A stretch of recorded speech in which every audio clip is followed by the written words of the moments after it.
Eu já quero começar esse vídeo agradecendo quem me corrigiu, falando que o Jorge tem 27 e não 30 anos de idade. Uma falha aqui do vídeo, verdade, ele tem 27 anos. O cara é rodado, não é fazer o quê? O joelhinho dele que tem um pouquinho mais de 30, né? Mas até aí, beleza. O vídeo de hoje eu vou fazer a análise dos 6 jogadores que já estão acertados com o Santos. Quem são eles? Tá aqui o caderninho. Jorge, Juliano, Gil, Otero Casares e Aderlan. Então, vou fazer uma análise, é o canal opinativo, vou passar minha impressão para vocês, vou separar a minha impressão, Vitor, do que vai fazer de fato bem ao Santos, porque tem jogadores que eu não gosto, mas para a situação do Santos vai fazer bem. Então, vou tentar fazer essa separação para a gente discutir quais desses 6 reforços mais me agrada e quais menos me agrada, beleza? Então, seja bem-vindo de volta e seja bem-vinda de volta ao Lambrado Santista. Eu sou o Victor Salles.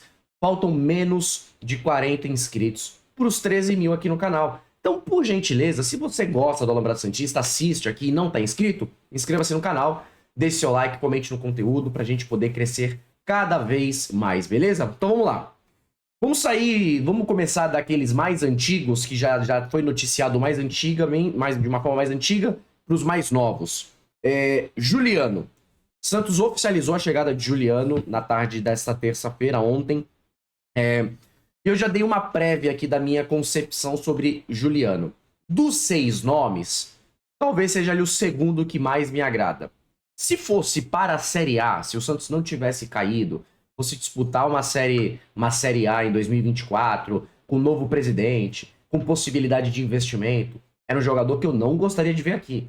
É um jogador que em alguns bons momentos, em um longo período, ele já foi reserva em um Corinthians, onde tinha um meio de campo já mais experiente. Ele não tinha espaço quando o Renato Augusto estava em campo, ele não tinha espaço quando tinha o Rojas em campo. Então ele sofreu um pouco para achar o espaço dele no Corinthians em um local de intensidade, que é uma Série A, que é uma Copa do Brasil, que é o Campeonato Paulista. O Corinthians disputou Sul-Americana. Então o Juliano, na minha concepção, se fosse para uma Série A, não serviria muito. Agora, para uma Série B, um jogador cerebral, um jogador que o Santos vai ter aí na temporada, além das 38 rodadas da Série B, vai ter aí mais 16 no Paulista, certo? Então a gente tá falando de uma temporada de 54, 56 jogos. É um número menor, porque não tem Copa do Brasil, não tem Sul-Americana, não tem outras competições. Um jogador como esse vai jogar o Paulista, deve ficar fora de um jogo ou de outro, deve fazer no ano algo entre 45 jogos se não tiver nenhuma lesão. Para 45 jogos no ritmo que tem uma Série B, no ritmo que tem um Campeonato Paulista, eu acho que vai ficar mais à disposição do que fora, caso não tenha nenhuma lesão grave, e torcemos para que nenhum desses caras tenham lesões. Então, assim, não é um jogador tão velho, não é um jogador que tá acabado. Eu gosto que ele pensa um pouco mais o jogo. Entre ele e o Lucas Lima, prefiro ele. Entre ele e o Ed Carlos, prefiro ele. Entre ele e quem fez ali alguma função por ali, o Soteldo, claro que não dá pra comparar, né? O Soteldo é ponta. Mas eu prefiro o Juliano do que o Lucas Lima, do que o Ed Carlos, do que o Miguelito. Então é um jogador experiente, um jogador que vem pra aguentar o piano de carregar o Santos numa série B. A pressão que vai ter em cima do Santos de chegar nas fases finais do Campeonato Paulista, depois de 3 anos tendo insucesso nisso. Então, assim, é um nome que traz bagagem, é um nome que traz uma certa segurança pra aguentar uma certa pressão que vai existir. Vai existir uma certa pressão, não vai ter muito pra onde fugir. O Juliano está confirmado, contrato de 1 ano, com possibilidade de renovação por mais 1 ano. Então, assim, todos esses jogadores, tá? Todos o que eu vou falar aqui, sem nenhuma exceção.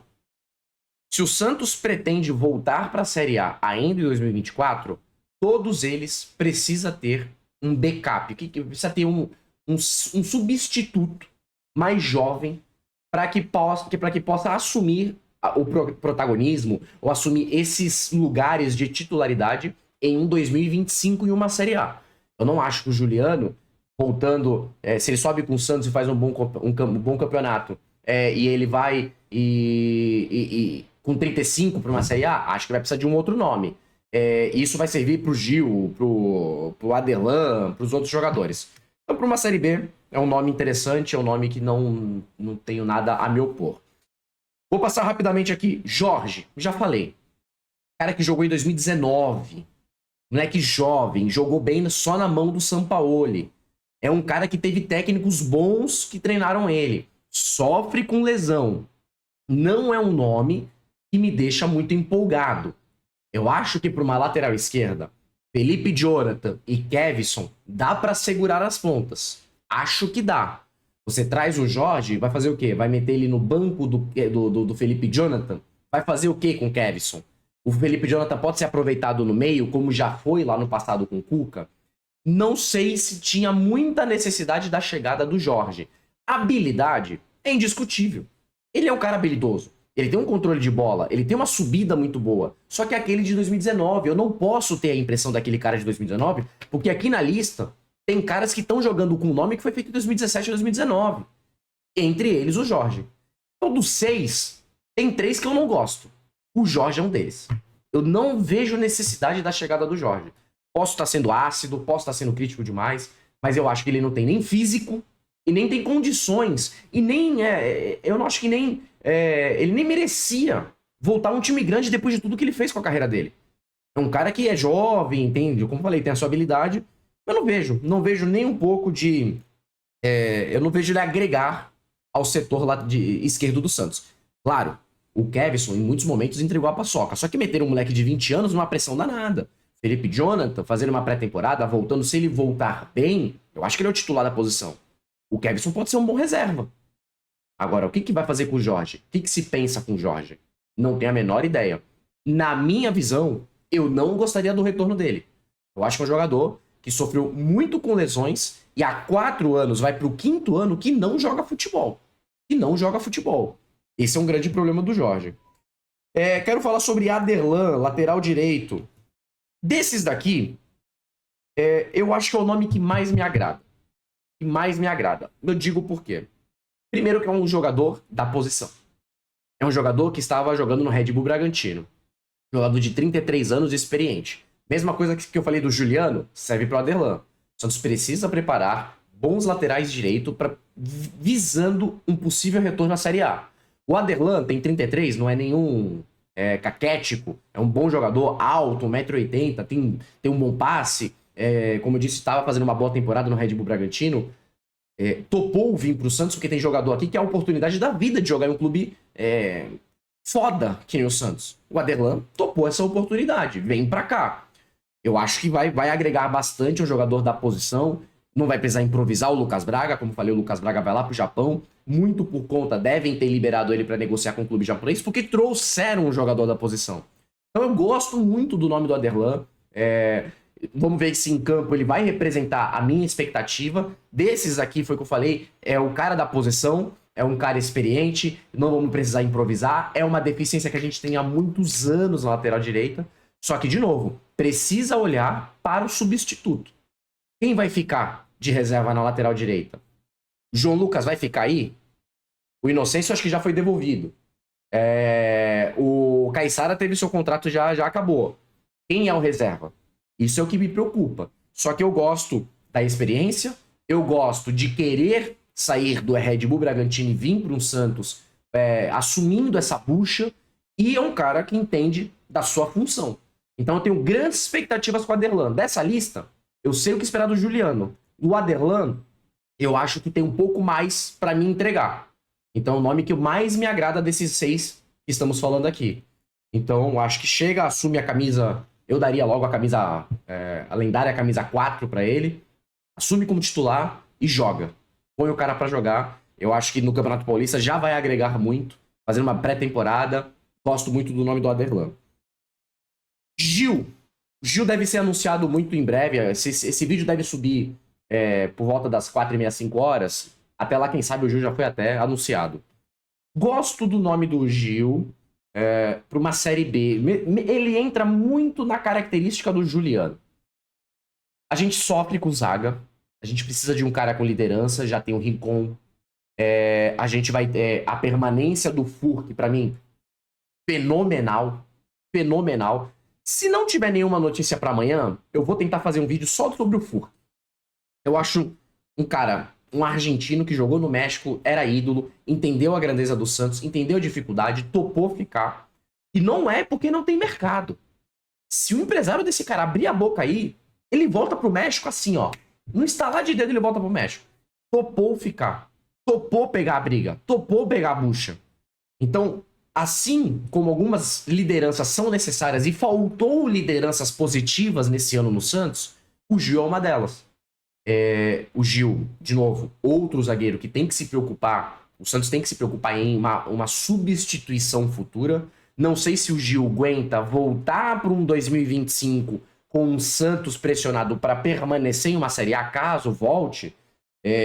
Não sei se o Gil vai ter condições físicas lá na frente de manter um ritmo de jogo. Mas como a gente está falando, de novo, de 50 e alguns jogos, zagueiro geralmente fica suspenso, joga menos, vamos falar entre 42, 48 jogos numa temporada, sem se lesionar e tudo mais, é um bom nome. Cara que sabe se posicionar, o Carille já conhece ele pode ter ali como dupla de zaga até o momento, não foi definido nada com o Joaquim. Até o momento, Messias tá aí. Até o momento, Luiz Felipe tá aí. Então são jogadores bons de jogo aéreo, o Gil faz seus golzinhos no ataque, o Santos vai sofrer com times retrancados, fechados, de repente numa bola parada pode salvar o Santos, pode fazer um golzinho.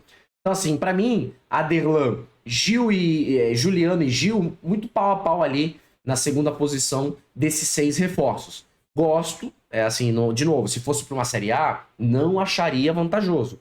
Só que o cenário do Santos é diferente, é isso que eu tô tentando separar. O que eu gosto, o que o Santos precisa. O Santos precisa de um zagueiro experiente, precisa de um zagueiro posicional, precisa de um zagueiro que sabe cabecear no ataque. O Santos precisa de um cara que pife um atacante, que bata bem numa bola parada, que consiga encontrar o Furk, que consiga encontrar jogadores lá na frente. Então, por esses contextos, são nomes que eu até vejo de um bom modo. Mas todos eles, o Santos precisa trabalhar substituições pensando numa volta para a Série A em 2025. Todos, tá? E aqui estão 2 nomes que não me agradam nem um pouco. Otero e Casares. Eu gravei um vídeo, deve fazer um ano, um pouco mais de um ano, aqui no canal. Quem quiser pode procurar. Eu falei sobre a contratação de Steven Mendoza. Eu não via sentido contratar um jogador rebaixado pelo Ceará, um jogador que... é porque ele tinha 20 gols na temporada. 14 eram no Campeonato Cearense e na Copa do Nordeste. Um jogador que brigava com a bola e a gente viu todo um 2023 do Mendoza irritando a gente. O Otero, eu me dei o trabalho... Se meu computador não travar, eu me dei o trabalho. Rômulo Otero. A última temporada dele, jogando bem, foi em 2017 pelo Atlético Mineiro. Nesse ano, ele fez 55 partidas e 14 gols. De lá, ele fez 4 em 2018, ele fez 11 em 2019, ele fez 2 em 2020, ele fez 2 em 2021, ele fez 2 em 2022, ele fez 4 em 2023, jogando pelo Aucas do Equador. Ele jogou no Aucas do Equador 31 partidas, 4 gols. É um jogador... Ponta que não faz gol, a gente já tinha o Lucas Braga, a gente já tinha o Mendoza, a gente já tinha o Max Silveira, a gente já tinha o Soteldo. Então, ponta que não faz gol, ponta que não decide, eu não preciso, porra. Eu preciso de pontas que finalizam bem, pontas que estejam em um momento de carreira, se for... Vou pegar uma comparação com o Juliano, né? Se você pega a curva do Juliano, o pico dele já passou. Mas ele também não tá no vale máximo. Ele tá ali. Ele tá numa decaída de carreira por conta de idade, posição, oportunidade, N coisas. Mas ele não tá ainda no pior do Juliano. O Otero eu já vejo que tá no pior. O Otero passou pelo... Gente, ele foi jogar no Aucas do Equador. Ele teve uma temporada no Fortaleza de 9 jogos e 1 gol. Ele foi pro Cruz Azul do México, 16 jogos e 1 gol. No Corinthians, ele teve 17 jogos e 2 gols. Porra, a gente lembra muito bem que o torcedor corintiano não suportava ver o Otero lá. Não suportava. Então, assim, eu não vejo o menor cabimento Otero e Casares estarem aqui. Vou pegar o Casares agora. O Casares, a última temporada que ele fez, jogando bastante, foi em 2019... pelo Atlético Mineiro, onde ele jogou 51 partidas e fez 11 gols e 9 assistências. Porra, beleza. 51 partidas, que é mais ou menos o que a gente espera que tenha nessa temporada de jogos, né? 11 gols e 9 assistências, maravilha. Em 2020 ele vai pro Corinthians, ele faz 22 partidas, 2 gols. Aí ele vai pro Fluminense, ele joga 37 partidas, 1 gol. Aí ele vai jogar em 2022 no Independente de Avejaneda, da Argentina, ele faz 37 jogos e 3 gols. E aí ele vai pro América Mineiro, joga 12 jogos e não faz nenhum gol. Então é um outro jogador que joga com o histórico de 2019 embaixo do braço, assim como o Jorge. Então, assim, eu não vejo eles agregarem muito valor ao Santos para o que o Santos precisa neste momento. É uma aposta colocar Casares e Otero. Tenho medo até desses caras se machucarem e ficarem encostados aí. Então, são disparadamente 2 nomes que não me agradam. A gente sabe que o futebol brasileiro depende muito dos pontas. Grande parte dos treinadores formam suas equipes baseado nos pontas, mas não pode pegar ponta porque pegou. São contratações ruins. As outras 4, eu até relevo. Assim, 3 eu gosto, uma eu até relevo, que é a do Jorge. Porque é jovem, tem uma história aqui, de repente, né? Apesar que numa dessa a gente caiu no Dodô. Mas Casares e Otero eu não consigo engolir. De verdade, eu não consigo engolir. Pra mim não tem o menor cabimento a contratação desses 2 jogadores. Então, vamos ver aí o que o futuro nos espera. Gil deve ser anunciado hoje. Temporada do Santos já tá se encerrando. Melancólico 2023, todos nós sofremos. Agora é levantar a cabeça e tentar reestruturar o time. Falta muita coisa ainda. Tem muito cara pra sair. Tem muita gente pra chegar pra ajudar o Santos. Principalmente no Campeonato Paulista. Tentar trazer um pouco de alegria e dignidade pro torcedor santista novamente. Tá bom? Fiquem sempre no Alambrado Santista. Até o próximo vídeo e tchau, tchau.